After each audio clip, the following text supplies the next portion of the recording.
tenemos el enorme placer de poder contar hoy con la presencia del profesor Clément Thibault, que nos ha hecho muy felices aceptando la invitación, porque teníamos muchas ganas de conocerle, y los que no lo conocíamos, la mitad de la audiencia. Y bueno, el profesor Thibault es miembro de la École des Études en Sciences Sociales y también del, que es muy difícil esto, es muy desafiante, Centre de Recherche sur le Monde Américain. Y bueno, para todo el mundo que lo conoce, bueno, pues el profesor Thibault se lo sabe todo sobre emergencias de nuevas repúblicas americanas, republicanismo americano, América republicana, como lo queramos decir, y acaba de publicar recientemente un libro que es el que se adivina detrás, Libérer le Nouveau Monde, y sobre ese libro es sobre el que nos va a presentar el seminario, que lleva por título La fundación de las Provincias Unidas de Nueva Granada y de Venezuela, o cómo explicar el surgimiento del primer republicanismo moderno del mundo hispánico. Así que muchísimas gracias a todos por la asistencia, gracias por supuesto por haber aceptado la invitación, y sin más, tienes la palabra. Muchísimas gracias por esta generosa presentación, y gracias a Marta Lorente, la profesora Lorente, por la invitación. Voy a pedir disculpas por ese curioso acento que tengo franco-colombiano, pero y también por el cambio de tema, ¿no? De temática, ¿no? Pensé presentar un artículo que estoy escribiendo que se llama Desprovincializar la República, que era una historia conectada a nivel atlántico de los republicanismos, tratando más bien de desgalicizar la República desde un punto de vista francés, y creo que de pronto esta presentación que me gustaría hacer aquí, ¿no? Quizás más tarde, no cuadraba perfectamente en la perspectiva del seminario. Por supuesto, soy solo historiador, no soy jurista. Te pido disculpas también, ¿no? Nadie es perfecto. Y voy a presentar en cambio este nuevo libro que acabo de publicar el año pasado, que se llama Libertad del Nuevo Mundo, la fundación de las primeras repúblicas hispánicas, y como en el ámbito, digamos, de lo que se llamaba en el antiguo régimen la tierra firme. No voy a improvisar, digamos, su presentación, porque puede ser un desastre, puede ser bien o un desastre, y voy a leer, y pido también disculpas por la lectura de este trabajo. Entonces, en ese libro, la pregunta que intenté trabajar consiste en arrojar luz sobre el proceso de creación de estas primeras repúblicas del mundo hispánico, ¿no? Las Provincias Unidas de Venezuela y las de la Nueva Granada. Este espacio, que podríamos llamar la tierra firme, tiene varias características sorprendentes si lo comparamos con el resto de Hispanoamérica. En ese espacio, por ejemplo, se publicó y se promulgó la primera constitución del mundo hispanoamericano, la de Cundinamarca, en 1811, algunos meses antes de la promulgación de la PEPA, la Constitución de Cádiz. Y esta promulgación de como ustedes saben, de esta primera constitución, desata un proceso, una especie de carrusel constitucional muy impresionante, hasta el año 15, que permite que constitucionaliza este espacio político de manera muy temprana. También se declaran en este espacio las primeras independencias absolutas con respecto a España, la monarquía española, el rey de España. O sea, son realmente declaraciones de independencia que no incorporan tampoco este elemento de ambigüedad que se puede notar en otras partes. Entre 1811 y 14, y ahí se crea también la primera república que lleva ese nombre, la República de la Gran Provincia de Tunja, que es una pequeña provincia al norte de Bogotá, en noviembre de 1811. Entonces ustedes verán que este libro es una meditación sobre lo que pasa en el año 11. Son 545 páginas sobre algunos meses del año 11. Y luego van a surgir de noviembre 11, del 11 a junio del 12, 2 repúblicas confederadas y 6 provinciales, que se proclaman como tales y a las cuales cabe agregar otros estados independientes que ejercen el gobierno económico en ese espacio. Y se puede, digamos, observar que esta eclosión republicana se produce en un espacio que tiene 3 vértices, Caracas, Cartagena de Indias y Bogotá, y todo ese espacio se va a republicanizar. En ese trabajo no se trata de reflexionar sobre los orígenes de la independencia, cuyas causas conocemos bien, y en ese sentido retomé completamente el marco de interpretación de mi maestro Guerra, pero un marco de análisis que intenté también matizar para plantear esta pregunta por la República. Primero entonces la invasión francesa a la península ibérica y luego las abdicaciones de Bayona, la Revolución Liberal Española de Cádiz y por fin el movimiento juntista hispanoamericano y las independencias. Pero si bien este enfoque imperial explica el carácter liberal, entre comillas, de las revoluciones hispánicas, no explica por qué se adoptó la forma republicana de gobierno y por qué de manera tan precoz, tan temprana, en la tierra firme. Hay que esperar, en efecto, algunos años más, 1816 en el Río de la Plata, 1818 en Chile, para que la mayoría de los estados hispanoamericanos se reconozcan a sí mismos como repúblicas. Era un interrogante que no aparecía como tal. Una buena pregunta, ya que se asume frecuentemente que toda separación de una monarquía lleva necesariamente a la creación de repúblicas, pero no es tan sencillo. Porque me parece a mí que si bien el enfoque imperial explica la difusión del liberalismo de Cádiz y todo el proceso que este distinguido público conoce mejor que yo, no nos ayuda tanto para explicar esa opción republicana precoz. Y entonces me pareció que había que ampliar un poco el marco para ampliarlo a nivel atlántico. Y no quería abordar ese tema a través del viejo enfoque de las influencias republicanas, de la difusión de un imaginario republicano o ilustrado venido de Europa o de los Estados Unidos o de otras partes. Quería mostrar también que estas repúblicas se construían con elementos de la constitución material de la monarquía española y no en contra de estos elementos.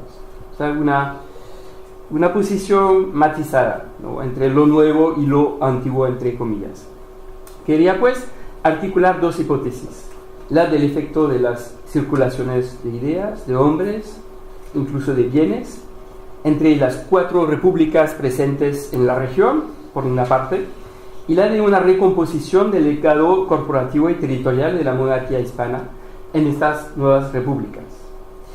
Circulaciones tanto más importantes que en esa región se crean por lo menos 4 nuevas repúblicas. Entonces se visibiliza en ese espacio una alternativa política creíble, posible, que hay que tomar en cuenta para explicar el matiz y el color particular que van a tomar estas revoluciones de independencia en esta región. La de los Estados Unidos,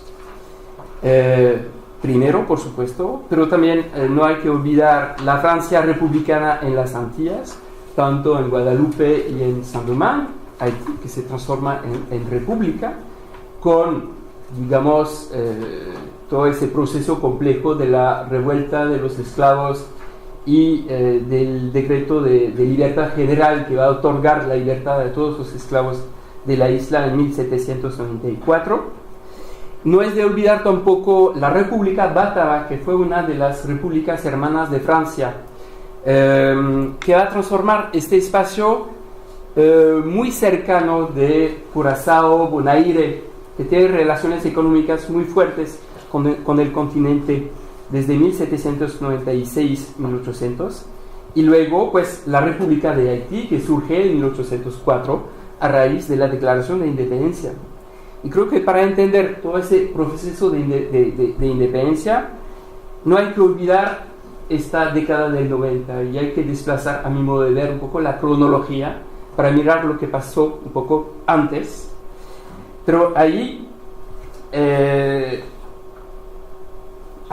surge un problema, por supuesto, un problema muy importante, que es el problema de las primicias, ¿no? Cómo pensar este momento de la década del 90 sin afirmar, como la vieja historiografía liberal del siglo XIX, que las revoluciones hispánicas en esta región fueron una copia de lo que había pasado antes, en el contexto de lo que los angloamericanos llaman the French Wars, las guerras francesas, ¿no? Que van a cambiar la geopolítica del mundo en ese periodo.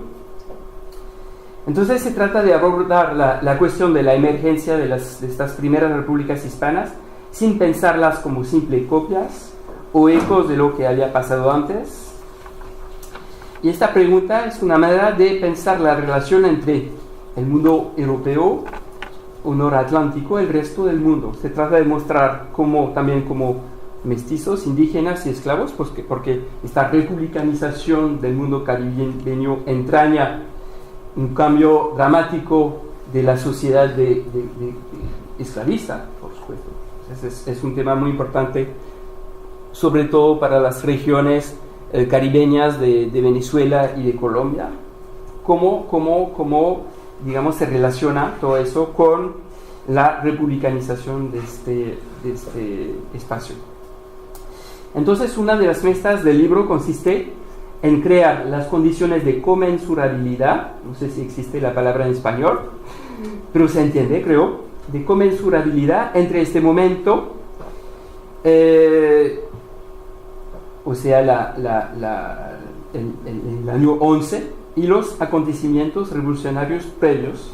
Comensurabilidad que se construye a través de la búsqueda de formas de conexiones concretas, reales, entre comillas, como veremos, y la identificación de arenas intelectuales, de repertorios políticos, como el derecho natural o la creación institucional, pero también una revisión de la historia política de estas revoluciones, que permiten la construcción de una secuencia revolucionaria asociando estas revoluciones de los imperios del Atlántico. Pero a la vez no hay que soslayar la singularidad enigmática de este momento que mezcla elementos que asociamos con la modernidad de la Ilustración y otros que parecen totalmente opuestos a este ideario, superando dicotomías que existen tal vez en nuestra mente de hoy, pero no en la mente de los actores. Un problema que ya abordé con María Teresa Calderón aquí presente, le agradezco mucho, en ese libro que tal vez conozcan ustedes, La Majestad de los Pueblos. Entonces es un libro bastante ambicioso que aborda un tema tal vez casi minúsculo del año 11 en la tierra firme, pero a través de varias arenas historiográficas, ¿no? La nueva historia política, y no tan nueva, que es un poco mi herencia intelectual, la historia imperial y la historia atlántica, pero conectadas las dos, el giro republicano norteamericano y todos los enfoques republicanistas que contrastan republicanismo y liberalismo. O sea, podríamos hablar de todo eso porque es un debate interesante, tal vez superado, pero interesante para entender lo que pasa en mi terreno.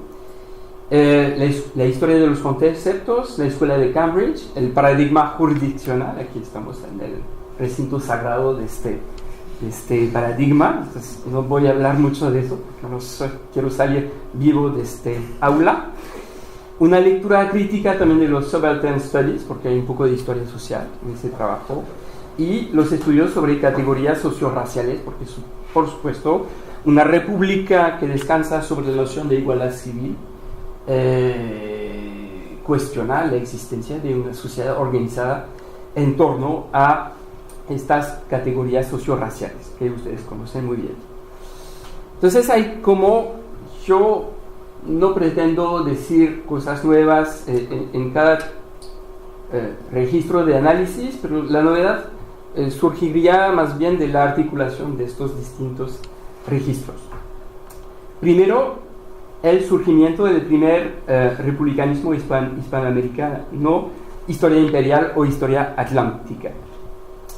Entonces, no pretendí en ese libro pensar el origen de estas revoluciones hispánicas, y no se trató tampoco de pensar la relación entre el liberalismo de Cádiz y el liberalismo hispanoamericano. Hay especialistas más pertinentes que yo, incluso en el público, sino quise interrogar la opción republicana a través de una historia conectada de las revoluciones. Y creo que en ese marco espacial y temporal sí se puede hacer. Se están desarrollando en los Estados Unidos trabajos nuevos en California, en la Universidad de California, por ejemplo, para repensar este ciclo de revoluciones a través de una historia comparada o de una historia contextual o de una historia conectada. Y muchos de nuestros colegas norteamericanos dicen que una historia conectada de las revoluciones del Atlántico no es posible, pero sí, en ese caso pienso que sí, que se puede hacer, con un problema, digamos, conceptual, histórico muy importante, que es el siguiente: cómo historiar estas dos décadas pre-revolucionarias sin reducirlas a un conjunto de signos que anuncian lo que va a pasar, como si los actores tuvieran memorias del futuro, de alguna manera. Es el viejo problema de la teleología, a sabiendas de que los actores efectivamente no tienen estos recuerdos del futuro. Dificultad que trate de enfrentar en la primera parte del libro, al describir evoluciones abiertas sin propósito evidente, evoluciones que se apoyan en la definición de un nuevo horizonte de expectativa, creado, pero no en el sentido de Koselleck, sino en el sentido de una historia social de las ideas, desde abajo y desde arriba también, creado por las conexiones de distinta índole con los entre Tierra Firme y la Revolución del Caribe, ¿no?, de este periodo. A través de la circulación de papeles, textos, ideas, rumores, etc., en el contexto del cordón sanitario de Florida Blanca y la prohibición de estos papeles sediciosos. Esto describe entonces una historia cultural de lo político, una historia social de lo político, que se despliega en dos momentos. Primero, una politización plebeya que opera a través de la circulación de textos prohibidos, papeles sediciosos, traducidos, pero también de personas, por una parte, y por otra parte, a través de la noción de contrapúblicos, ¿no?, que es una noción que se desarrolló en el ámbito de la sociología alemana de los años 70, en reacción, pero también en relación con la proposición de Habermas, ¿no?, de la publicidad, y que va a definir públicos escondidos que circulan, que permiten la circulación de informaciones de manera soterrada, subterránea, en un contexto de recepción que constringido, ¿no?, por la Inquisición, por, digamos, prohibiciones estatales. Y esta noción de contrapúblicos, o sea, una politización que obra de manera un poco soterrada, pero sin propósito evidente, me parece que permite evitar el enfoque difusionista, con un centro, una periferia. Es realmente una ambición muy fuerte del trabajo, o sea, evitando de hacer de la Revolución Francesa, por ejemplo, o de la Revolución Norteamericana un centro que difundiría sus ideas hacia periferias más o menos pasivas. Entonces encontré varios ejemplos, ¿no?, interesantes de circulación a través de estas circulaciones concretas. Por ejemplo, en 1793 y 4 llegan algunos prisioneros de Saint-Domingue, que se los mandan para el puerto de Caracas, que se llama La Guaira. Son 1500 prisioneros que están ahí y van a hablar con la gente del puerto, ¿no? Un puerto cuya población es de 1500 habitantes, un pequeño pueblo. Y esto genera realmente una preocupación muy grande por parte de las autoridades de Caracas, de La Guaira, que van a suscitar una reacción y la producción de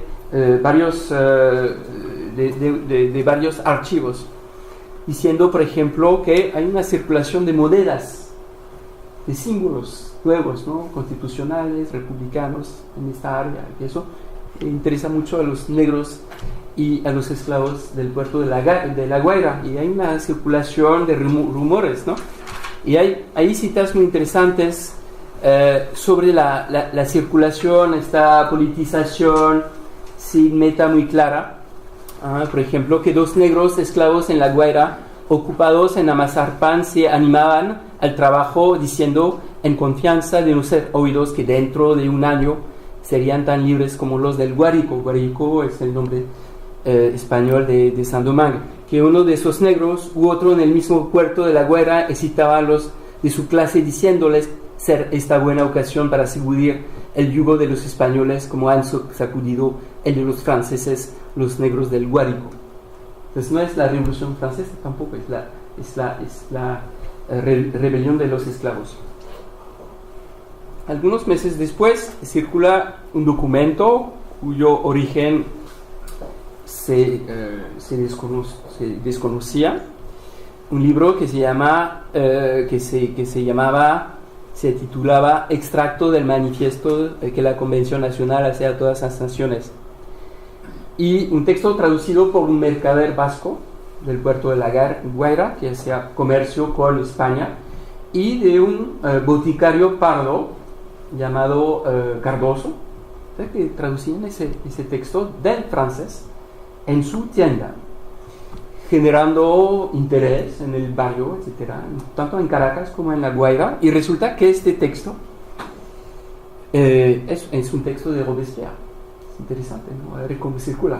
Yo no digo que este boticario pardo y tampoco ese mercader vasco eran jacobinos, ni mucho menos, pero sí estaban interesados en estos vocabularios y lenguajes republicanos radicales que circulaban muy fácilmente desde Francia hasta Santo Domingo y luego La Guaira, Caracas, porque un cuerpo de milicia estaba en la ciudad de Santo Domingo. Me imagino que estos papeles se difundieron a través de esta circulación muy concreta y terminaron parando allá. Entonces, es un texto réponse de la Convention nationale au manifeste des tyrans ligués contre la République, proposé par Robespierre au nom du Comité de Salut Public. Entonces, sí, la posibilidad de la circulación de este tipo de lenguaje radical existió, y hay muchísimas pruebas de eso en el Archivo General de Indias. Y algunos meses después, ese famoso boticario Cardoso y el mercader vasco fueron complicados en una conspiración republicana, la que ustedes conocen, me imagino, la conspiración de La Guaira en 1797. Ahí aparecen en la lista de los acusados entre milicianos pardos, esclavos, algunas mujeres, una conspiración republicana realmente de muy amplio calado, muy impresionante, ¿no? Si miramos la lista, que manejó también estos lenguajes republicanos franceses a través de las traducciones, pero también otros lenguajes republicanos más clásicos de la república, del republicanismo clásico. Y eso, en mi manera de ver, no hay que tomarlo en cuenta para entender la recepción de los acontecimientos de 1808 y de 1810, porque hay una memoria de todo lo que había pasado antes. Entonces aquí aparece, por ejemplo, una lista de algunos esclavos, Santiago Lafont, etc. Y resulta que el español Picornell, que ustedes conocen, me imagino, termina publicando un pequeño libreto, un pequeño libro, con la ayuda de Victor Hugues, que es un comisario del directorio en la isla francesa de Guadalupe, entonces con fondos públicos, esta vez también, llamado Derecho del Hombre y del Ciudadano, un repertorio de derecho natural, radical, republicano, muy fuerte, y con máximas republicanas. Todo eso es bien sabido, pero entonces, ¿cómo pensar estas circulaciones, ¿no? Y aquí hay una pequeña lista de los acusados. Entonces, ojo, la politización que se nota en la década del 90 y también hasta 1804-6, algunos años antes de la crisis del 8, esto no significa un afán por la independencia o por la revolución o por la republicanización de la monarquía española, ni mucho menos. Pero sí se produce una politización de ciertos problemas a partir de nuevos lenguajes políticos. Y nuevos lenguajes políticos que permiten poner en tela de juicio la doble articulación colonial, entre comillas, ¿no? Una articulación colonial que apunta a una doble disimetría entre metrópoli y colonias, que se abre a finales del siglo XVIII en todos los imperios del Atlántico, y otra disimetría social, ¿no? Con la estructuración de las sociedades de tierra firme en categorías socio-raciales con presencia más o menos fuerte de la esclavitud. Entonces el derecho natural moderno sí permite criticar esta doble articulación, permite que las élites puedan reivindicar una forma de igualdad entre la España europea y las Españas americanas. Por una parte, es lo que dice, por ejemplo, Nariño, que traduce los derechos del hombre. Entonces, no pienso que sean hinchas de la Revolución Francesa, pero sí retoman estos lenguajes del derecho natural para, digamos, reclamar una forma de igualdad que de pronto la evolución de la monarquía española está mermando de alguna manera.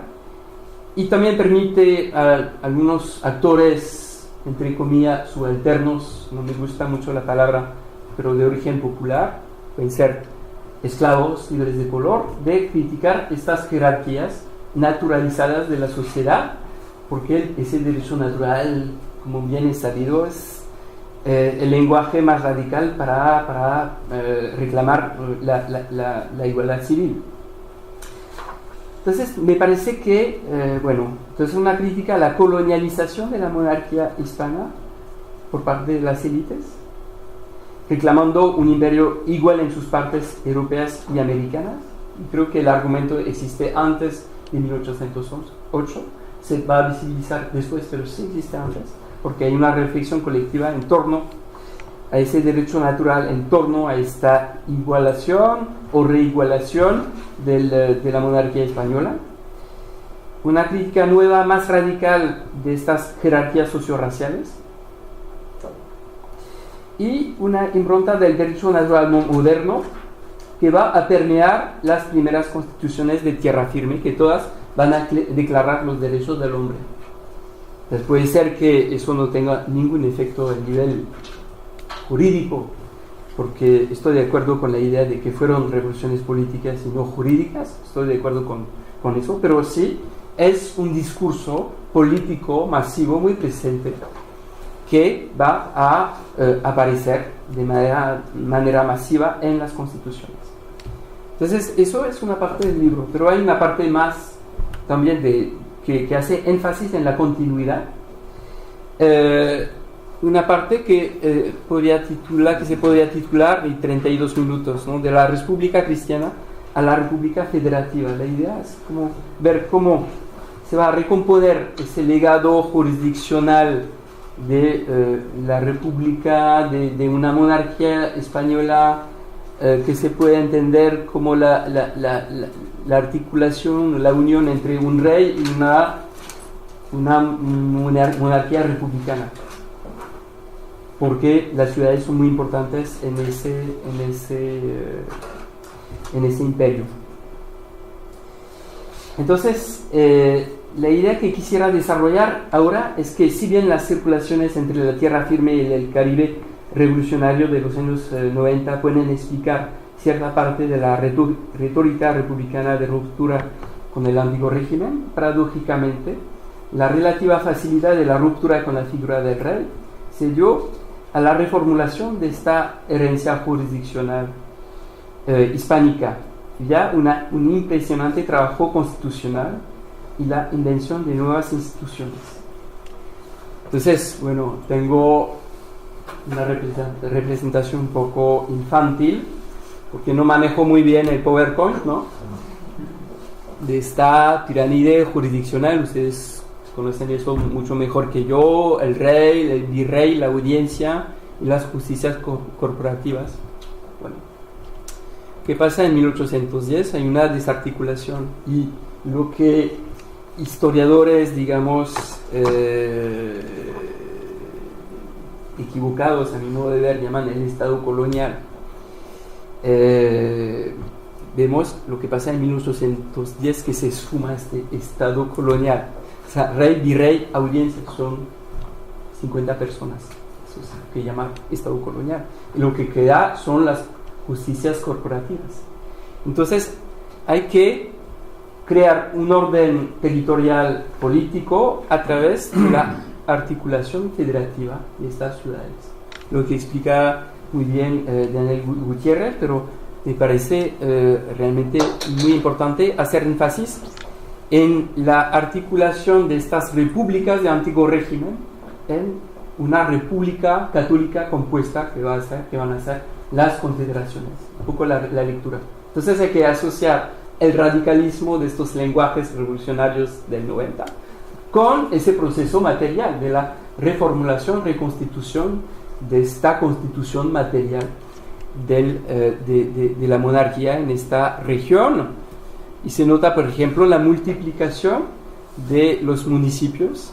Retomo aquí un artículo de Antonio, Historia Mexicana, que hace énfasis en eso.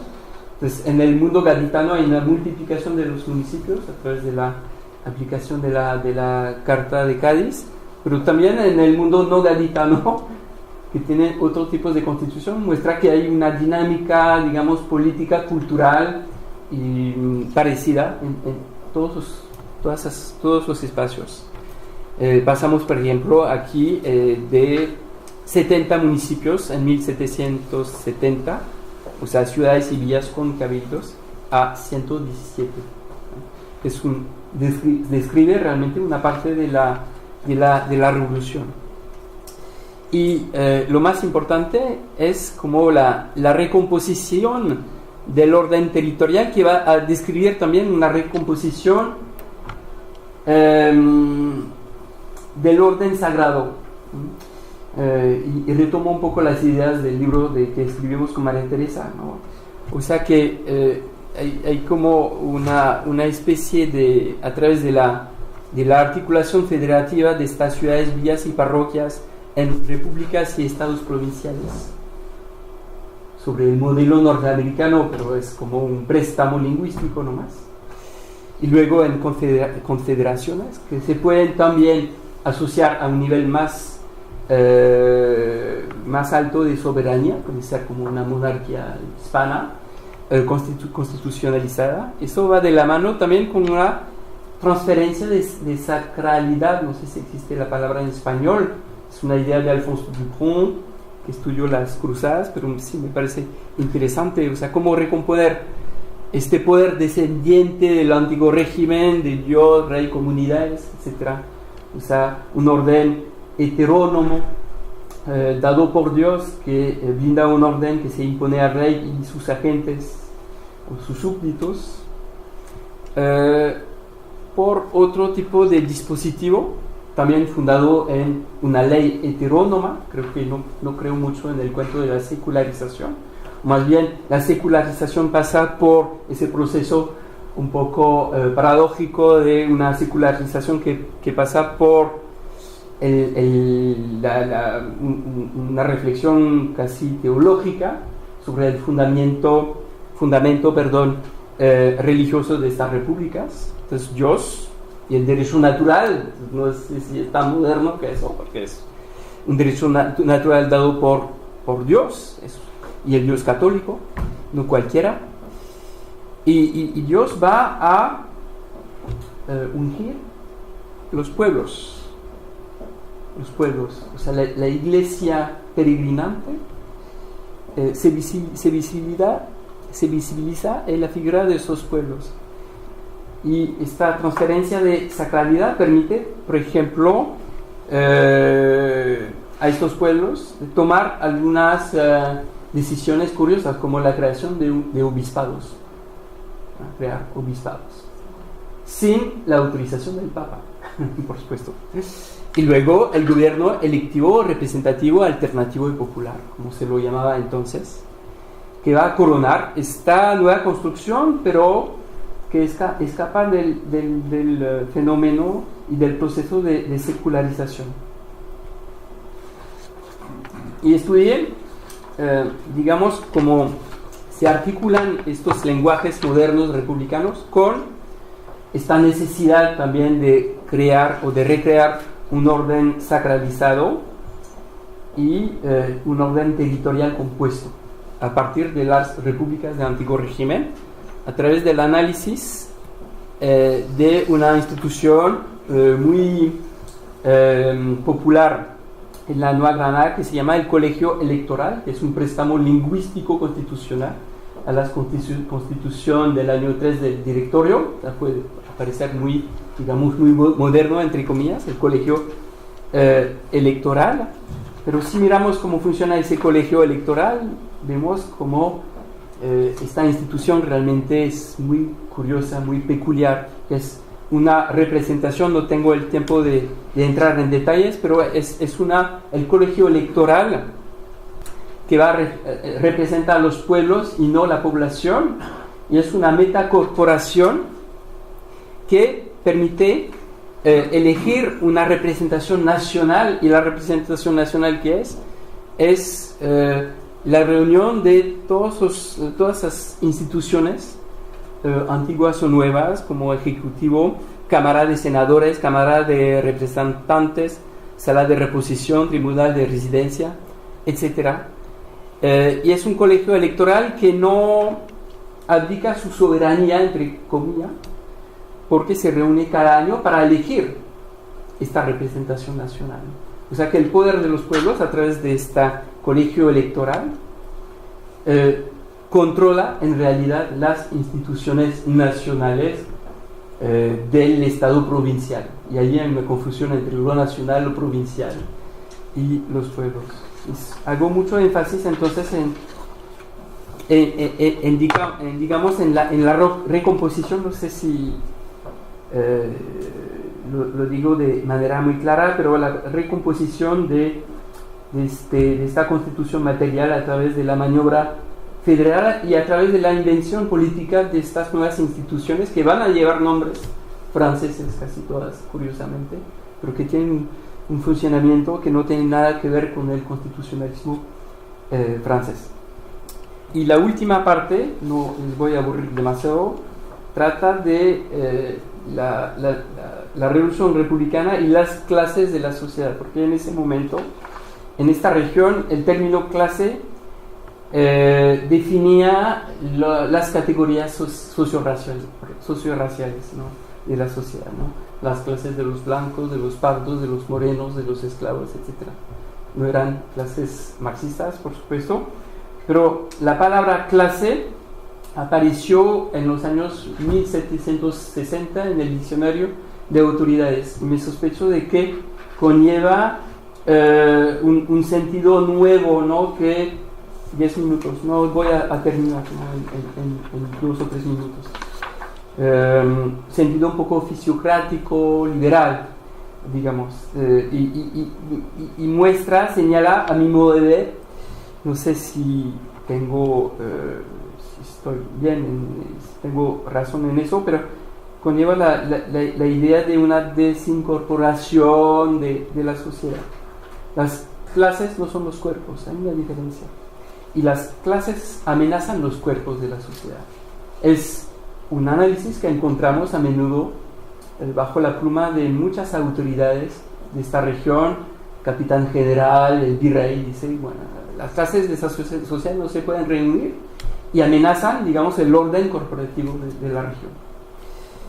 Entonces, es un tema muy súper importante de esta revolución republicana, cómo reunir estas clases de la sociedad y cómo pensar, digamos, el republicanismo en relación con la transformación o no de la sociedad.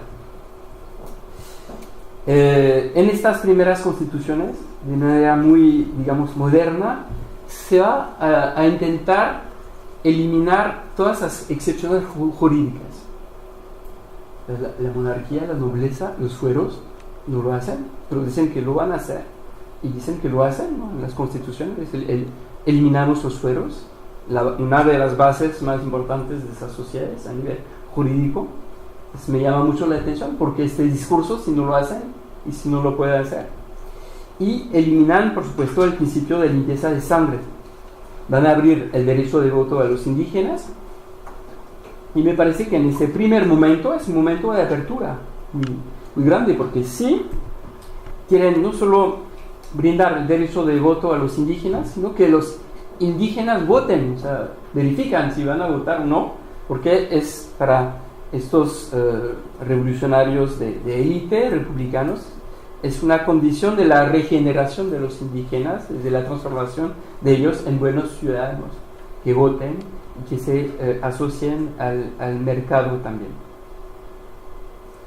Entonces me parece que este interés y este afán por, digamos, hacer un régimen de la igualdad civil, que sí, así aparece en las constituciones y en las acciones políticas de las Provincias Unidas, tanto de Venezuela como de la Nueva Granada. Y lo hacen porque hay una amenaza social evidente, o sea, que los líderes de color en Caracas presionan, ¿no?, para que se tomen este tipo de decisión. Eso lo mostró también Marisa Lazo en el caso de Cartagena.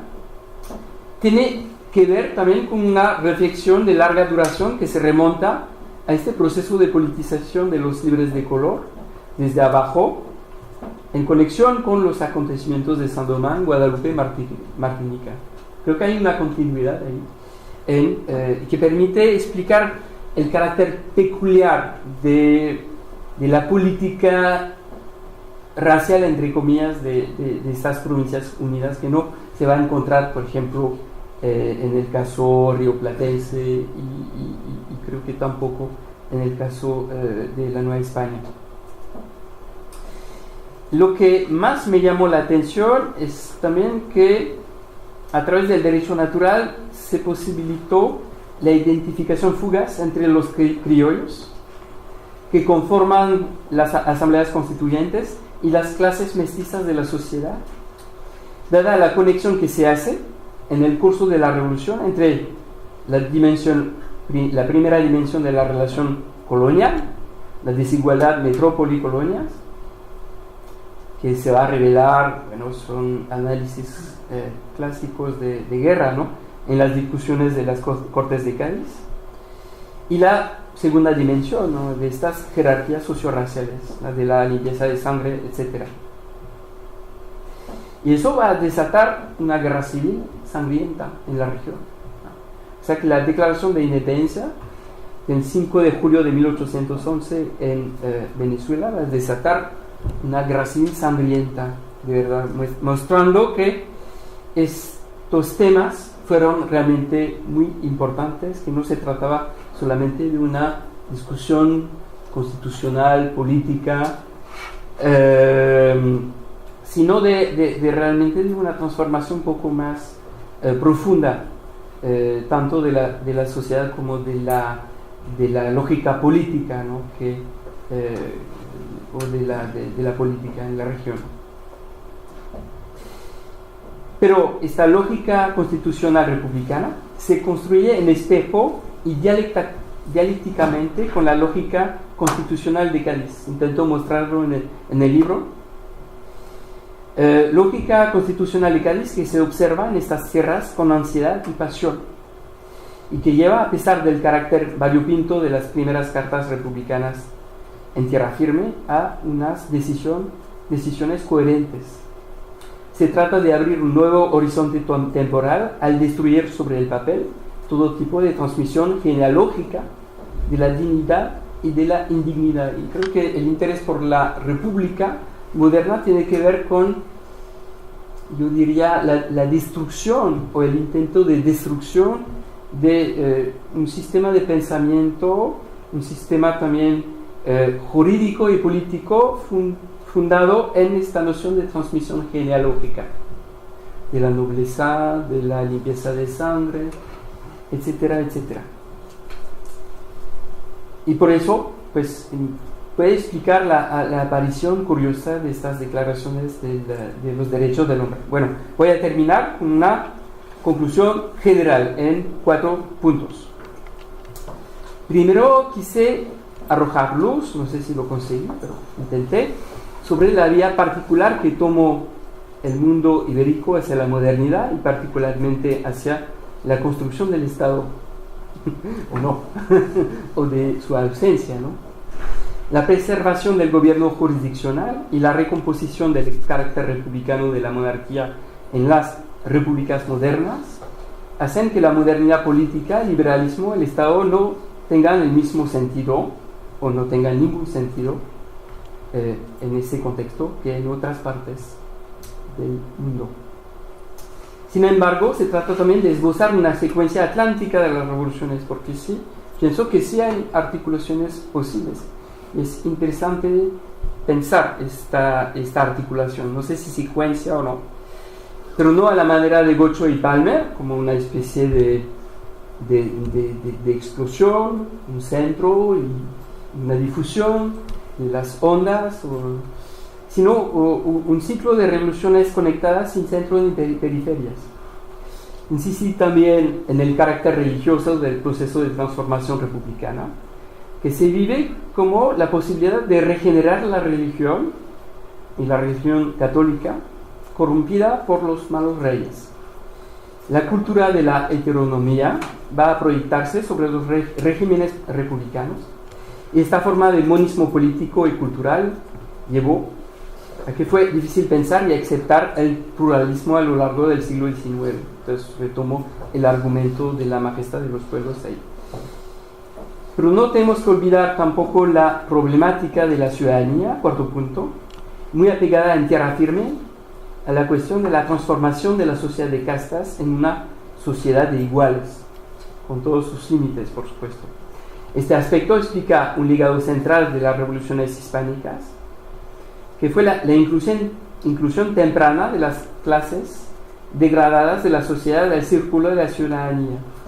Una inclusión que generó, por cierto, nuevas formas de discriminación, pero que si la comparamos con lo que pasó en otros imperios, el francés, el británico, en los Estados Unidos, no deja de ser extraordinaria de cierta manera. Bueno, gracias. Lo terminé.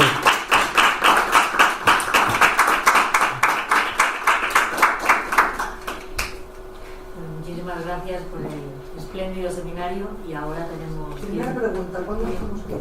tiempo para la colección. Nosotros podemos, el seminario acaban de grabarlo a las 2:15. Podemos seguir. Ya, pero ¿cuándo? La reserva está hecha, vale, a las 2 muy tarde hay que terminar. Pues, ¿Perdón? ¿qué hora es? Es la 1:10. Es la 1:10. Pues Hay tiempo relativo porque yo querría decir muchas cosas. bueno. Pero, no. No, ustedes hablan, ¿no? Entonces, no, pero en este caso, y por eso digo que tiempo hay, porque lo que no quiero es agotar el tiempo, porque yo no, en este caso, y sin que sirva de precedente, no pienso criticar nada. No lo puedo creer. Sí, no, me parece todo es perfecto. un alivio muy grande también. Perfecto. No te voy a preguntar por el derecho natural. Pero lo que sí que quiero hacer es justamente más preguntas de interés ya mío, personal, absolutamente egoísta, que otra cosa. Primera pregunta, que a mí me parece muy interesante lo que dices de las clases. El término clase referido a una diferenciación racial, justamente, ¿tú crees que se puede decir que hay una evolución, que puede haber una evolución a lo largo del 19 y luego de la raza, de la clase vamos a pasar a la raza? Porque la literatura de finales del 19 es una reflexión continuamente por las razas de Latinoamérica, ¿no? ¿Sabes? Y hago una reflexión de las razas que es muy central, hasta la famosísima cósmica de Vasconcelos, ¿no? Pero que ahí si tú crees que se puede decir que de casta se puede pasar a clase y de clase a raza. Primera pregunta, ¿no? A mí eso me interesa mucho. Segundo, que también me interesa mucho, claro, que tiene que ver con cosas que me obsesionan ahora, con el territorio. Vamos a ver, porque claro, el problema de toda esta conservación, esto intelectualmente se puede entender muy bien, y lo has puesto ahí bien. Hay ahí 50 o 60 señores metropolitanos o nombrados por los metropolitanos con sus ramificaciones, que si le quitas la utilidad te quedan las otras, como idea general, ¿vale? Pero claro, las otras al ser comunitarias necesitan una determinación territorial, porque ya no cabe digamos la pluralidad de fueros. No es extraño que nombren obispos, pero eso ya tiene una proyección territorial. Y fíjate que se han quedado sin árbitro. Entonces, a mí me parece que todo lo que dices es absolutamente razonable, pero ¿qué ocurre con un elemento fundamental? Porque es que podemos hablar de las repúblicas en la tradición católica. La república es no sé qué, el padre, los hijos y tal, y esas cosas del derecho natural también ponen católico, que también ponen de los nervios. Pero esos no se refieren a territorio. No tienen proyección territorial. Sin embargo, después de una independencia tiene que tener proyección territorial. Tiene que tenerla. Y entonces, ¿cómo lo hacen? ¿Cómo lo hacen? Porque la proyección territorial de la República no es, lo estaba comentando antes con Antonio, no es nada más ni nada menos que determinación del ámbito de decisión de la comunidad política. ¿No? Y yo creo que en todas, y esta es la reflexión, no sé si es una crítica, pues vamos a ver una crítica. No es una crítica, pero me gustaría que me lo... No, porque claro... Sí, por favor. No, ¿me entiendes? Quiero decir que a mí me parece muy bien cómo se piensa la República, pero es que pensar la República entonces tiene que tener un pensamiento territorial porque si no es imposible. Si no es imposible. ¿Cómo se llama el tipo? Ya no me acuerdo. El que has utilizado el plan general, no sé qué, de la Nueva Granada. ¿Cómo se llama el tipo este? Sí, hombre, que lo has utilizado. Cornell. No. El plan, que es el mapa que se hace de la Nueva Granada, si lo has utilizado tú, ¿cómo se llama el señor este? Sí. No. Si me has puesto la foto el plan de no sé qué de reforma de la Nueva Granada, que hace un listado de... Pombo, ¿no? El que hace un listado de los pueblos, la renta, la no sé qué, la no sé cuánto. Moreno y Escandón. Moreno y Escandón, exactamente, Moreno y Escandón. Claro, entonces tendríamos que preguntarnos, porque Moreno y Escandón, incluso el mapa que acompaña a ese plan de la Nueva Granada, bueno, es un mapa imaginario, es completamente imaginario, y se considera como un poco el primero general de la Nueva Granada y tal. Pero claro, Moreno y Escandón sigue la obsesión de las listas, de todo, es decir, es como la magia de las listas. ¿Qué es un territorio? ¿Qué es un territorio? Pues nada más que una lista de pueblos, de autoridades, de no sé qué, de no sé cuántos, etcétera, etcétera. Y claro, cuando proyecta esa organización política sobre el territorio, pues le sale el mapa que le sale, que es una cosa de imaginación. Pero claro, dicho todo esto, claro, ¿qué quiere decir? Que la lista de Moreno y Escandón se convierte inmediatamente en, tú has dicho, se multiplica. Pero fíjate que esa multiplicación conlleva también ruptura del territorio. Y entonces, esto es la pregunta de cuál es antes, el huevo o la gallina. Ya lo sé, pero aquí estás para contestar. No, y una última cuestión, y ya un poco general. Todo lo que has dicho, todo lo que has contado de las circulaciones, etcétera, etcétera, me parece apasionante, ¿no?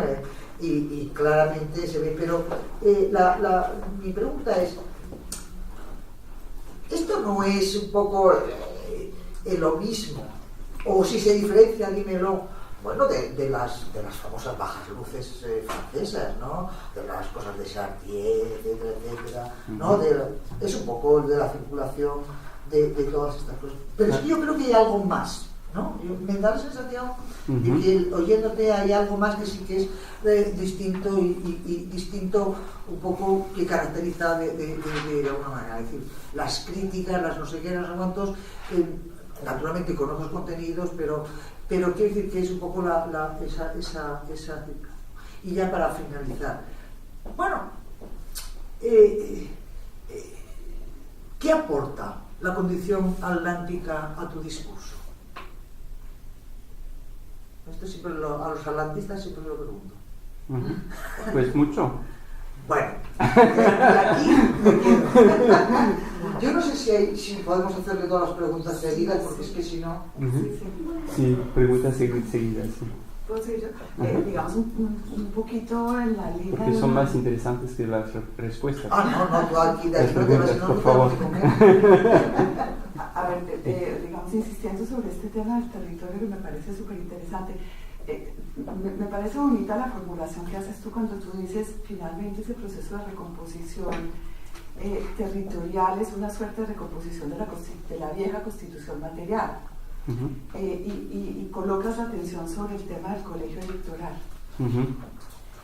Yo creo que eso, digamos, plantea un tema que me parece que tiene enorme relevancia y es, digamos, cuál era la función del proceso electoral más allá de la perspectiva clásica que tiene que pensar que lo que se estaba canalizando era una presunta competencia que no se dio. Yo creo, mirando las constituciones que se debaten en Ocaña, que la centralidad que tuvo la discusión en torno al procedimiento electoral más que al alcance de los derechos políticos se explica precisamente por lo que tú estás marcando, que es que el procedimiento electoral lo que está haciendo finalmente es recomponiendo las jerarquías territoriales. Y por eso es realmente el objeto de la confrontación política seria.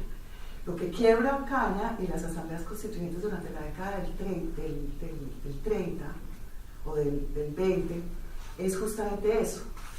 ¿Cuáles son las instancias en ese procedimiento electoral y dónde está el eje del proceso electoral en términos territoriales? Y el tema del colegio electoral me parece fascinante, Clemón, porque creo que a diferencia de lo que pasa en Cádiz, el rol que tienen las instancias territoriales con sus jurisdicciones en el proceso electoral es decisivo en el caso de Tierra Firme.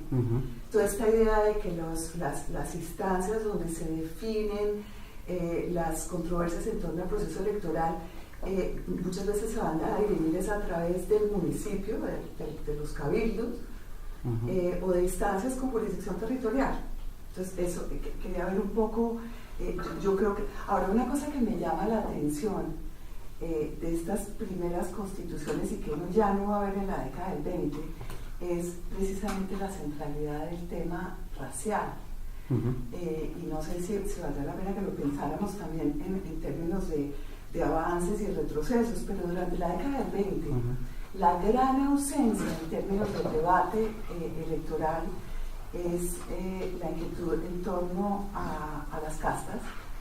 El debate en torno a la participación de indígenas y de negros desaparece totalmente, y de las constituciones también. O sea, la única referencia que yo encuentro en la década del 20 es en la carta ya del 32, ni siquiera del 20, donde reaparece muy marginalmente una referencia a los indios bravos, pero de resto ni siquiera las discusiones en las constituyentes.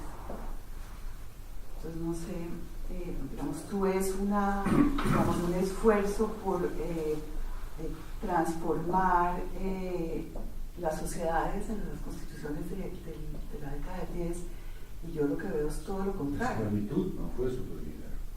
La esclavitud en la carta de Antioquia, sí, ¿verdad, Clemón? Sí. Sí, pero la además, evolución gradual. pero lo que vimos, por ejemplo, con el trabajo muy lindo que hizo esta niña en Colombia, Cuevas, que es extraordinario, le muestra a uno que, olvídate, digamos, el desarrollo de eso en términos legales se va a ir todo el siglo XIX. Claro. Entonces, lo que quiero decir es que creo que si bien es posible pensar que hubo un momento de radicalidad en ese constitucionalismo temprano, en la década del 20 lo que vamos a ver es un constitucionalismo mucho más conservador, y yo diría incluso que un esfuerzo evidente por preservar la naturaleza de estas sociedades, en su expresión más. De allí, digamos, el interés por esta idea de revoluciones moderadas, ¿no? Que creo que se vuelve un tema muy importante en la década del 20.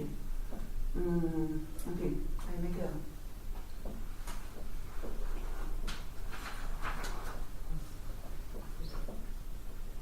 Quizás podrías... Ok.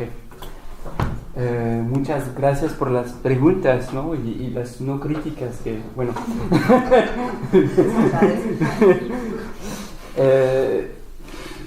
La primera pregunta sobre las clases y las razas es muy interesante, y ahí es un campo de batalla, ¿no? En la historiografía, evidentemente. O sea que este esquema demasiado claro, ¿no? De que pasaríamos de las castas a las clases y a la raza después de la revolución de Darwin, no funciona muy bien a mi modo de ver. Primero porque no me gusta mucho la idea de una sociedad de castas. No sé si funciona muy bien, es una representación de la sociedad, pero no funciona así. Y otro argumento es que la noción de clase, a mi modo de ver, encubre la noción misma de raza, porque si vemos cómo se define exactamente, clase y raza son sinónimos, y ahí pues tenemos esta discusión que consiste en saber si la noción moderna de raza surge con la revolución de Darwin, y creo que no es necesario tener una concepción biológica de la raza para racializar una sociedad. Y creo que porque tenemos esta idea que me parece definir el meollo mismo de la noción de raza, que es la transmisión genealógica a través del cuerpo de calidades, de la dignidad o de la indignidad, de calidades morales o a través del cuerpo. Y es lo que define la noción de clase. Y entonces hay una especie de mezcla curiosa entre una definición más económica, abstracta de la noción de clase, que se cruza con una definición más concreta, digamos, que define unas jerarquías que sí existen en esa región, que son muy claras en esta región, y que se van a, estas jerarquías socio-raciales que, a mi modo de ver, se van a reforzar después de la Guerra de los 7 años. Y eso es una evolución que se produce en todos los imperios, tanto en el imperio británico como en el imperio francés, pero también en el imperio español, produciendo, digamos, efectos paradójicos, porque con la creación, por ejemplo, de muchas milicias de color milicias de los blancos, de los pardos, de los morenos, pero esta creación de milicias que apunta a la voluntad de ordenar la sociedad bajo sobre una base más racial y raza entendida en el sentido de una raza visible, ¿no? Casi el modo norteamericano, va de la mano también con la posibilidad abierta a estos milicianos de conseguir privilegios, fueros, etc. Entonces hay como un doble movimiento. El privilegio de blancura, ¿no? Me han dicho que soy blanco. Sí.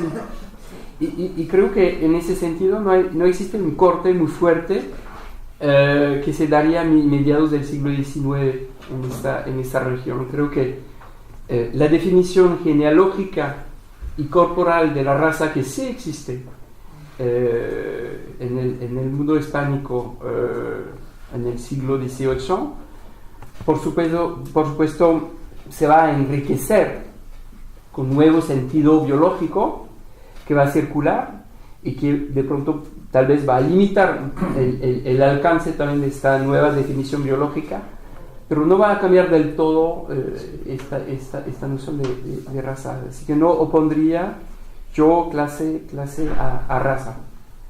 Al nivel, digamos, de la visión de los actores. Perdona, no tanto poner, sino que el término desaparece, pongamos. Pero sí, el término desaparece o cambia totalmente de sentido. Claro, por ejemplo, yo no sé cuánto es el libro este famoso de Palacios que se llama Raza Chilena o el de Ingenieros de Raza Argentina. Esos creo que son de principios del 20. Sí. Creo que son de principios del 20. Claro, allí ya a principios del 20, sobre todo en Chile, ya lo que hay es clase obrera. Pero sigue habiendo indios. Entonces ya la clase se utiliza en un sentido más socioeconómico. Sí, por supuesto. Y la raza ya es cierto, creo que es así, ¿no?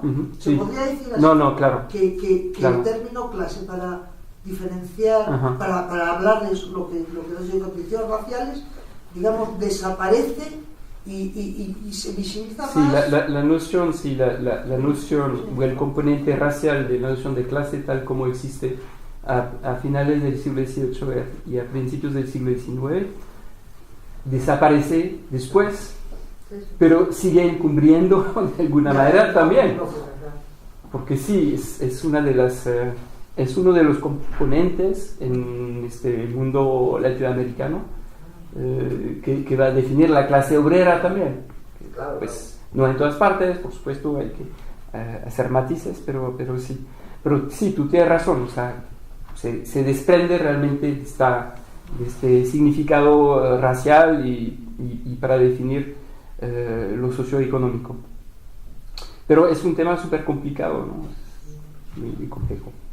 El tema del territorio es otra pregunta crucial, fundamental, muy interesante. Y yo no estaría de acuerdo contigo sobre, a propósito, pues, lo que dice sobre la no territorialización de la República en el imaginario y en las prácticas del siglo XVIII, tanto en Hispanoamérica como en otros ámbitos intelectuales, y remito a un artículo de Judith Shklar, que es una politóloga, historiadora norteamericana, que publicó un artículo que tuvo mucha influencia, ¿no?, sobre el nuevo republicanismo a raíz de una lectura de Montesquieu, porque Montesquieu plantea la idea de que la verdadera discusión sobre la república, en el espíritu de las leyes, es el territorio.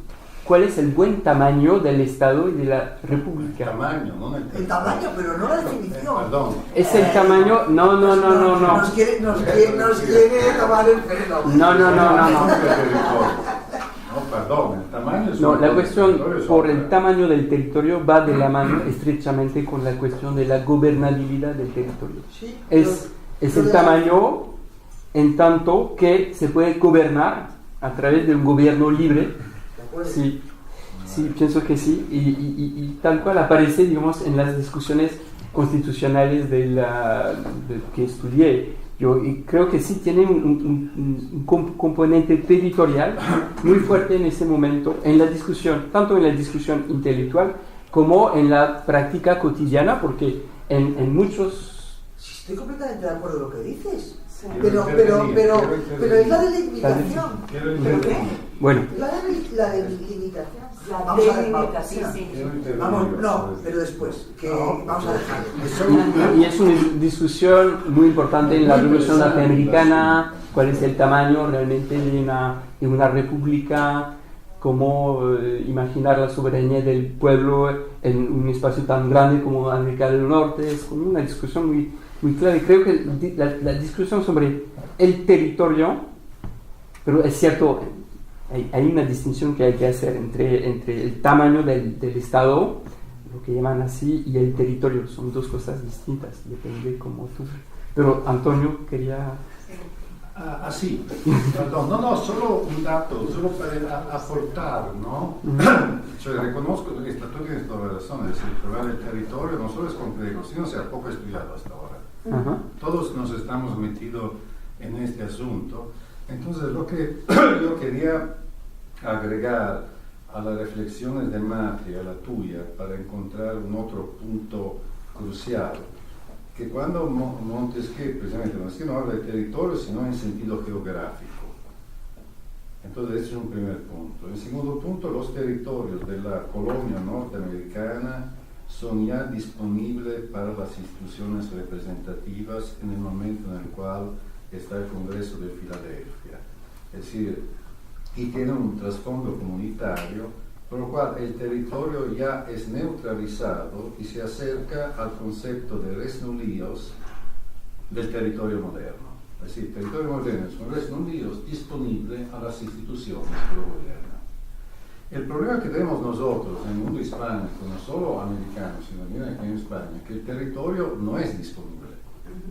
Eso es el problema, porque es una sociedad corporativa, es una sociedad de estamentos, es una sociedad de jurisdicciones, es una sociedad jurisdiccional. Entonces, el problema de la República, que cual me toco yo, es precisamente no solo cómo gobernarla, sino cómo mirar el territorio republicano. Y uno puede encontrar varios tipos de listas.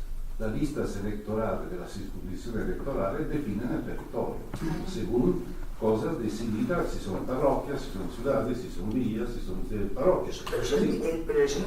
Pero eso no está ritualizar el sentido moderno. Es lo que estoy diciendo yo. Es lo que estoy diciendo. Bueno. No, entonces, perdón, y con esto cierra, Clement. Lo que quiero llamar la atención esencialmente sobre un problema que, como tú sabes perfectamente, angustió las clases dirigentes del siglo XIX. Si la gobernabilidad del territorio significa cómo expropiar el territorio de sus poderes endógenos y transformarlo en un objeto, en un vacío disponible, insisto, a las instituciones. Porque si no, la soberanía no funciona. Bueno, esto es el punto, ¿no? Nada más. Quería complicar un poco la formulación del estoy tema. Totalmente de acuerdo contigo. No digo hacer críticas. No, yo también me estoy trabajando en 1811, entonces tengo ya un montón de cosas para discutir contigo, pero no aquí. Pero una cosa, perdón, porque es que yo creo que cuando tú hablas de la recomposición territorial estás reconociendo eso. O sea, yo no veo por qué estamos viviendo en el planteamiento que hizo Clement, noción del territorio moderna o no. al Nadie está diciendo eso. Yo lo estaba preguntando cómo lo solucionaban.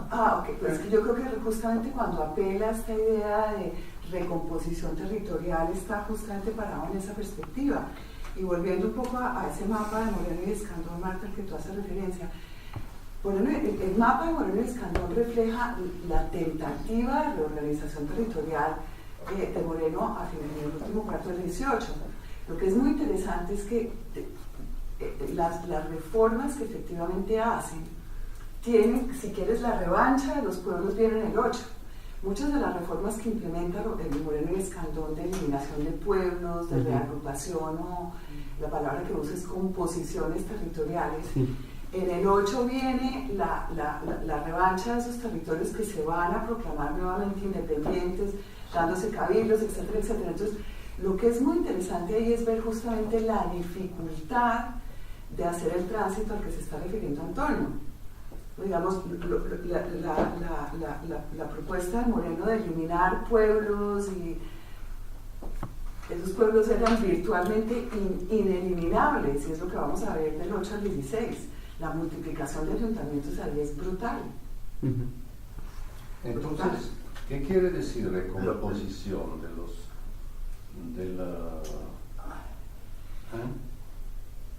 recomposición respecto a qué? ¿Cuál es el momento que necesita, que obliga a una recomposición? Hay una recomposición porque hay un momento de creación, por ejemplo, de nuevos ámbitos jurisdiccionales, ¿no? En la continuidad de lo que pues, decía María Teresa, son ambiciones antiguas de algunos pueblos que quieren dotarse de un cabildo, etc. Entonces, una recomposición porque hay creación de municipios, por ejemplo, lo que dije, pero también hay una reorganización de los ámbitos jurisdiccionales de estos municipios. Y eso genera muchísimos conflictos y una forma de guerra que se puede llamar guerra cívica, ¿no? A través de agregaciones, a través de transformaciones muy complicadas y muy complejas que dan lugar a negociaciones entre élites o a conflictos militares, sencillamente. Y luego hay una recomposición porque se trata de imaginar también una nueva jerarquía federativa, ¿no? Entre los pueblos, los estados provinciales, y dotarlos de gobiernos también.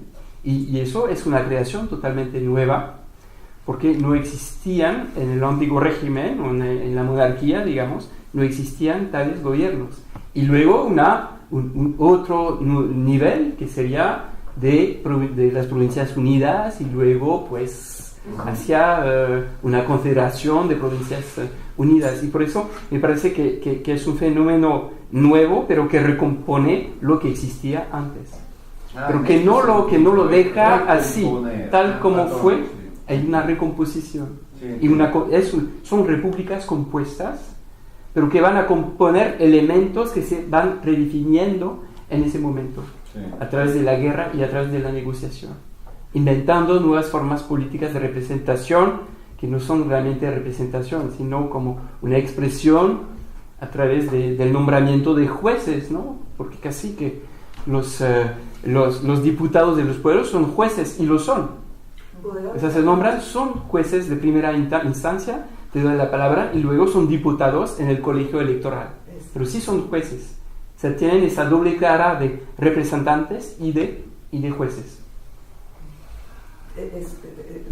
Totalmente de acuerdo contigo con esta idea.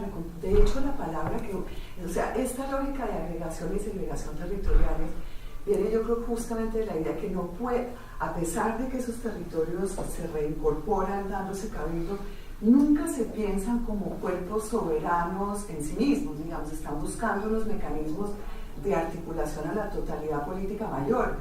Y el tema que se está jugando en la República permanentemente es eso, cómo se rearticulan, a qué niveles.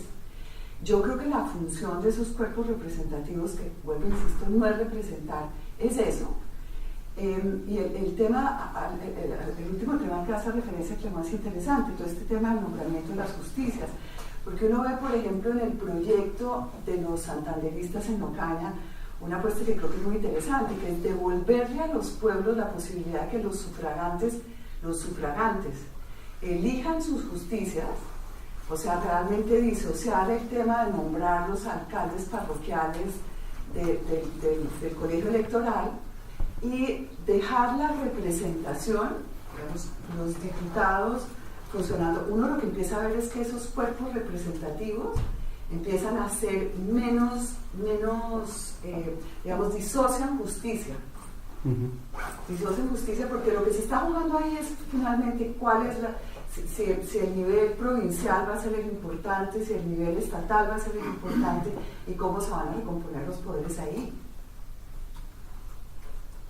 Sí, tengo aliados en el público.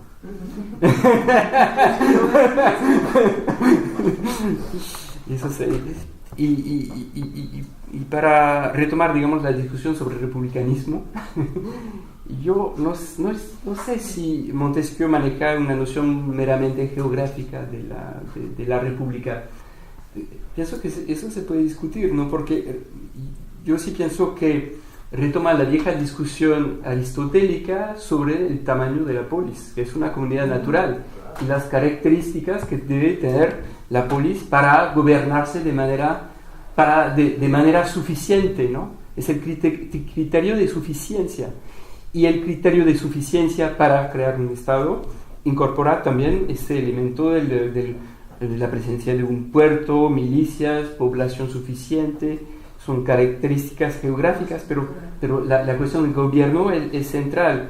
Y creo que cuando estos constituyentes hablan y discuten de la creación de los estados provinciales, de la confederación,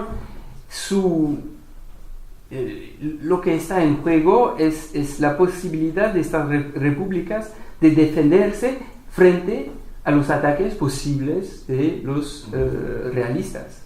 El criterio de suficiencia no es un criterio meramente abstracto o filosófico, sino que realmente son criterios muy serios para definir los ámbitos políticos que se van definiendo en ese periodo. Y creo que es una discusión realmente de larga duración a lo largo del siglo XVIII, que remite también a la idea del siglo XVIII que trabaja Montesquieu, de que las repúblicas son formas políticas frágiles y endebles frente a los ataques posibles de las monarquías, que son mucho más fuertes. De ahí esta idea de república federada de Montesquieu. Hay que reunir varias repúblicas que se pueden defender frente a las agresiones posibles de las monarquías. Y bueno, creo que estos constituyentes retoman un poco esta discusión, pero son territorios, obviamente, son jurisdicciones territoriales las unidades que manejan los actores. Entonces la pregunta es cómo vamos a articularlas para crear ámbitos políticos de poder que se puedan gobernar y que puedan hacer la guerra también. Eso sí, es un tema importantísimo. Sobre lo que aporta lo atlántico, creo que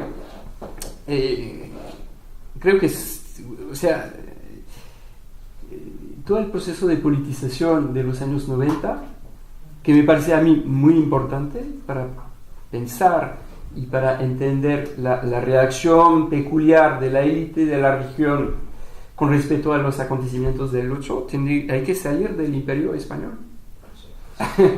Y porque no es una forma totalmente cerrada, que no tiene evoluciones tradicionales, etc. Sí, hay como una porosidad muy grande, y sobre todo de esta región, porque la mitad, por ejemplo, hay argumentos muy concretos, económicos, ¿no? La mitad de la producción de cacao se comercializa a través del contrabando con Curazao. Hay una circulación muy fuerte con los holandeses. Cuando Curazao se vuelve república, que hay una guerra civil en la isla, todos lo saben, ¿no? Y Rocio, el redactor de la Declaración de la Independencia de Venezuela, es un tipo que comercia, que hace comercio con Curazao y que sabe muy bien lo que está pasando. Me imagino que le llamó mucho la atención y consiguió el papel de Picornell, por ejemplo, en Curazao. Entonces, y lo que pasa en Guadalupe cuando se decreta la libertad general de los esclavos tiene un impacto bastante fuerte en esta región, porque hay una presencia masiva no, pero una presencia importante de esclavos. Y creo que, bueno, hay que tomarlo en cuenta. Yo no digo tampoco que el enfoque atlántico te pueda explicar todo. Yo tengo un manejo, digamos, razonable, un uso razonable de este enfoque, pero yo sí creo que hay que jugar sobre las escalas de análisis. Eso sí. Porque si no, pues... y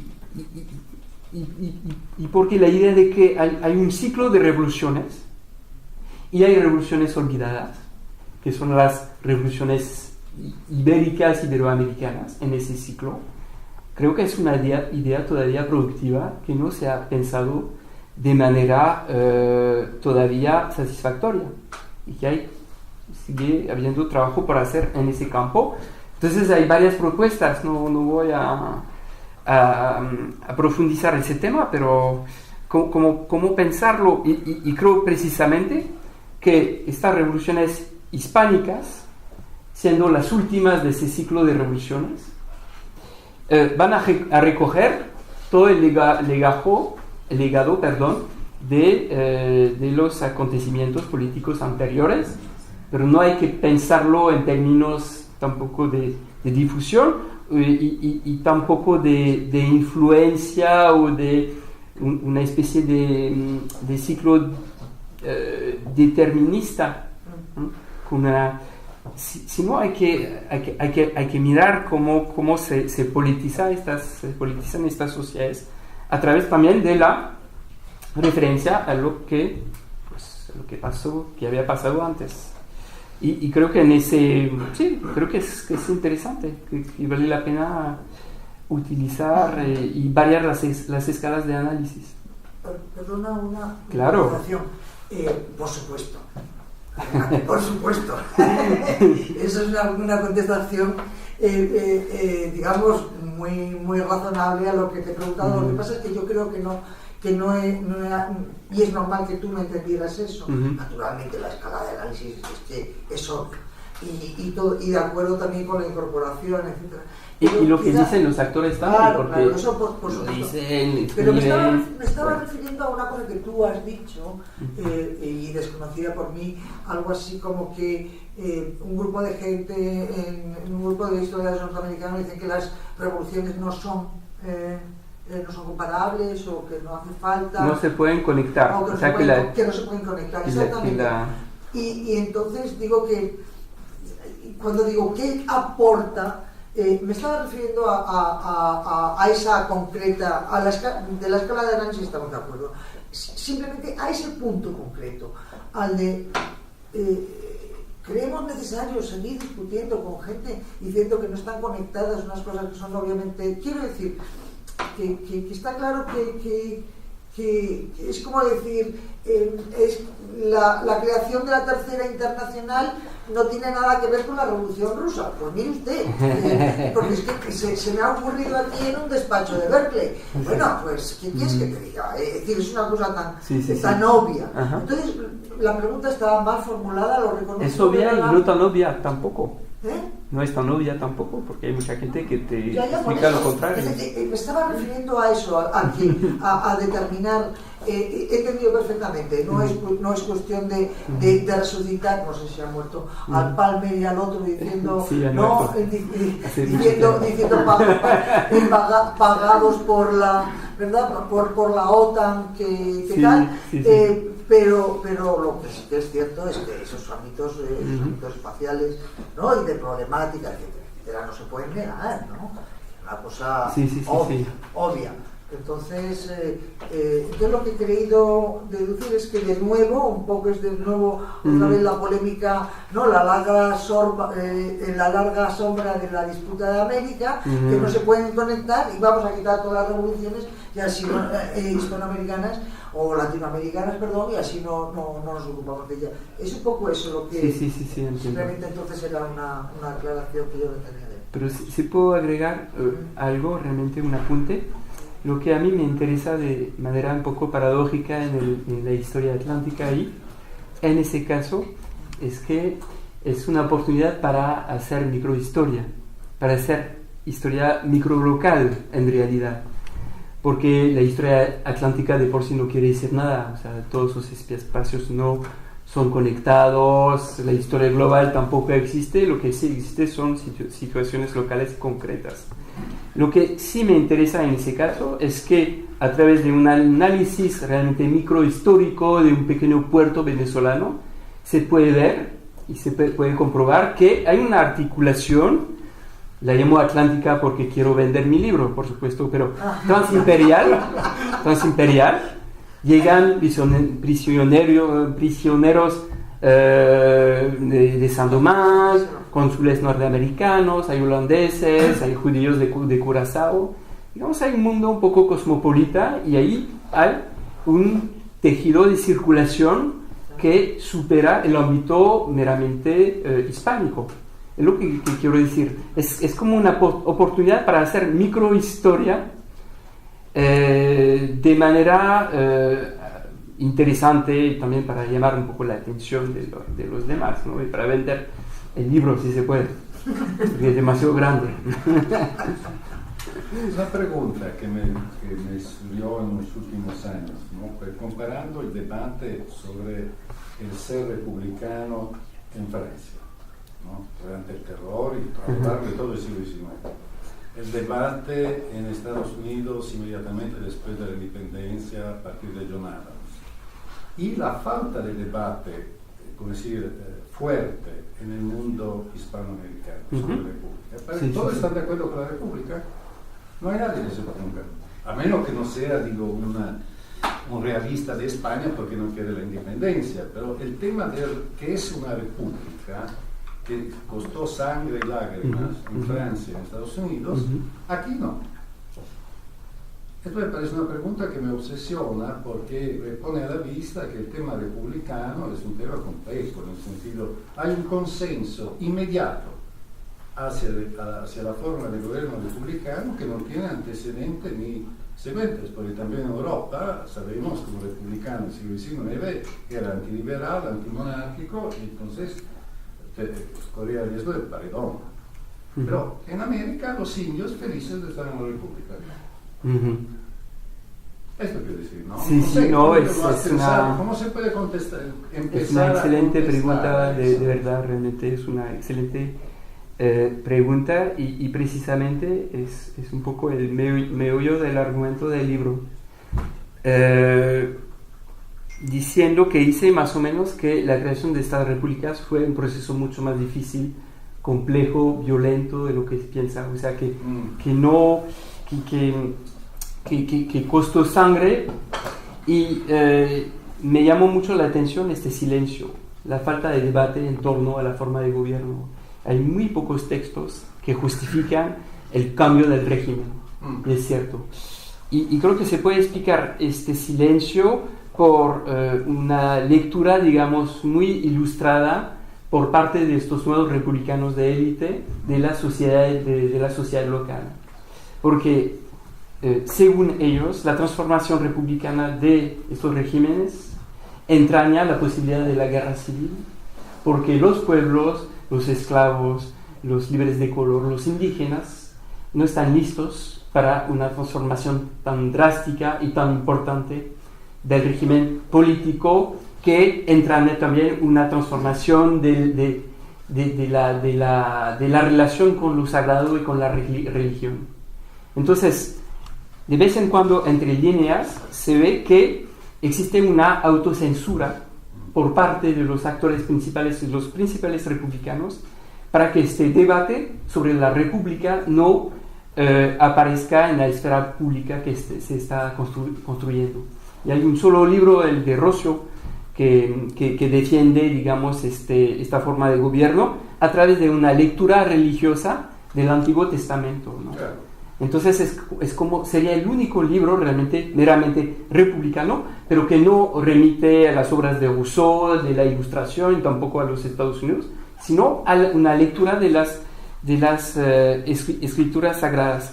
Y creo que este silencio tiene que ver con la posibilidad de la guerra civil por parte de unos pueblos creyentes que no acostumbrados a la tiranía y a la religión, ¿no? Hay como esta lectura, creo, de Miranda, por ejemplo, y eso me parece que explica también la ausencia de categorías socioraciales o de esta reflexión sobre la transformación de una sociedad colonial con esclavos en una sociedad republicana de iguales en las constituciones de los años 20. Rocio, por ejemplo, dice, hay artículos de él, ¿no?, que dice, con la Constitución de Cádiz, con el restablecimiento de la Constitución de Cádiz en 1820, existe la posibilidad de que las castas de la sociedad y los esclavos otra vez tomen las armas en contra de la República. Porque ellos sí prefieren el régimen monárquico, porque si el régimen monárquico asegura la ligación entre el mundo de Dios, el cielo y la tierra, y lo dice así tal cual. Y creo que el tema, este tema religioso es fundamental para explicar este silencio. Pero no tengo explicaciones, digamos, más convincentes que esta. Pero es un tema clave. Pero el reino está. Entonces uno se puede enojar igual, ¿no? Yo quiero decir, permítame, claro. Es una explicación, pero no cubre todo la cuestión, en el sentido que, ok, tú me puedes decir, ahora chicos, estamos en el vive republicanismo. Perfecto, no lo dices, pero el reino está. Entonces también el esclavito negro no es tonto, ¿no? Se da cuenta que, ¿no? En fin, ¿no? Bueno, lo digo sencillamente porque lo pienso yo también el problema, no tengo respuestas. Era solo me tenía curiosidad para planteártela a ti y veo que te la has planteado tú también. Sí, por supuesto. Eso Y porque la propaganda también de los realistas gira en torno a esta idea de que la república es una diablocracia. Es la palabra que utilizan. Diablocracia. Y les permite realmente enganchar muchos esclavos, prometiéndoles por supuesto la libertad, pero también muchos libres de color, muchos pardos, en nombre de la religión, de la defensa de la religión, ¿no? Es como una temática, una propaganda que tiene mucho calado, mucho éxito en esta región. Una última pregunta de nosotros para cerrar, esta relación entre republicanismo y liberalismo. Uy. Sí, yo sé que es complejísima, pero... El problema de la dispersión del átomo, No, es que... Para finalizar. Es un tema del que hemos hablado. Un whisky, por favor. Sí. O dos. No, sí, yo... mi posición es bastante radical. Estoy de acuerdo contigo. Hay formas de radicalismo y de moderación. Porque lo que los actores están buscando es la moderación. Para evitar la violencia de la Revolución Francesa, pero también la guerra civil y la guerra racial. O sea, realmente hay una obsesión por esta posibilidad. Y eso explica, y la conexión entre republicanismo y liberalismo se hace desde el principio de la Revolución. Porque el derecho natural, digamos, liberal, los derechos del hombre, permiten pensar la igualdad metrópoli-colonias, permite pensar la posición de América con respecto a España y también la transformación de la sociedad. Y creo que eso explica por qué se produce esta fusión entre liberalismo y republicanismo desde el principio, porque el republicanismo retoma estos repertorios, digamos, para pensar el significado de la revolución, criticando esta doble articulación colonial. Y por eso sí pienso que se produce esta fusión, y por supuesto que son dos registros que siguen siendo un poco diferentes, pero como en el caso norteamericano se produce una fusión muy temprana, y por eso las lecturas favoritas de los actores letrados, entre comillas, son los republicanos franceses ideólogos, ¿no? Que piensan también esta articulación republicanismo-liberalismo en el contexto de una revolución que se tiene que terminar y que se tiene que estabilizar. Entonces es un tema, permite explicar, digamos, si es un conjunto de recursos ideológicos para pensar el fin de la revolución y la estabilización de la revolución. Un colofón magnífico. Bueno, Bueno, pues muchísimas gracias por este seminario, gracias por las intervenciones y nos vemos.